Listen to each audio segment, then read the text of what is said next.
ভন্টি বা কি হ'ল ক কেলে ইমানকে চিঞৰি আছ চাচোন হেৰিনা যে ৰুইছিলো পুলিটো মৰিয়ে থাকিল দেখোন তাকেতো তই দেখোন ঠিকেই যত্ন লৈ আছিলি ময়ো তাকে ভাবিছো পুলিটো বা কিয় মৰিল পিছে তই মাটিখিনি ক'ৰ পৰা আনি দিছিলি ৰমাকাই আনি দিছিল ঠিকেই তেন্তে মাটিখিনিতে কিবা গণ্ডগোল আছে বুজিছ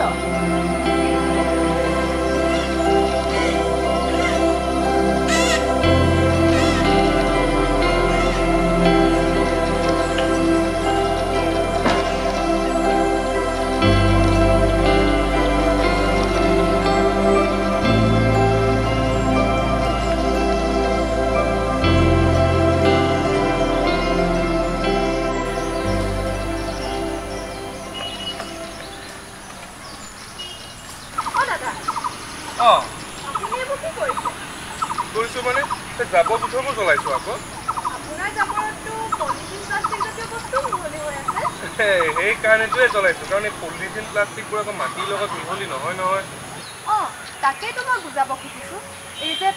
পলিথিন প্লাষ্টিক এইবোৰ জ্বলাই দিলে বহুতো হানিকাৰক গেছ নিৰ্গত হয় যাৰ বাবে মানুহৰ বিভিন্ন ধৰণৰ বেমাৰ আজাৰো হ'ব পাৰে তেনেহ'লেচোন এইবোৰ পানীত পেলাই দিয়াই ভাল নহয় দাদা আপুনি যদি এই জাবৰ জোঁথৰবোৰ পানীত পেলাই দিয়ে পানীও প্ৰদূষিত হ'ব তাৰ সলনি আপুনি জাবৰ জোঁথৰবিলাক ভালদৰে গোটাই প্লাষ্টিক আৰু পলিথিন জাতীয় বস্তুবোৰ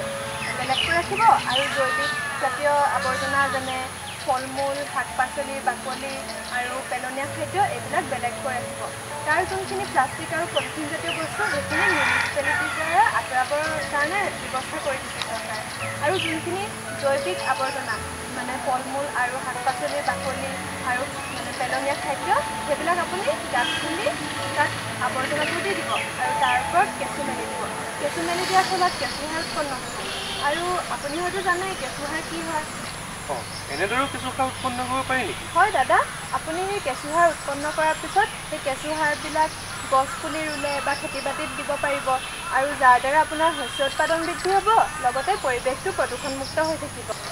ঠিক আছে আজিৰ পৰা মই তুমি কোৱা পদ্ধতিটোৱে মানি চলিম ঠিক আছে দাদা মই এতিয়া যাওঁ যোৱা দেই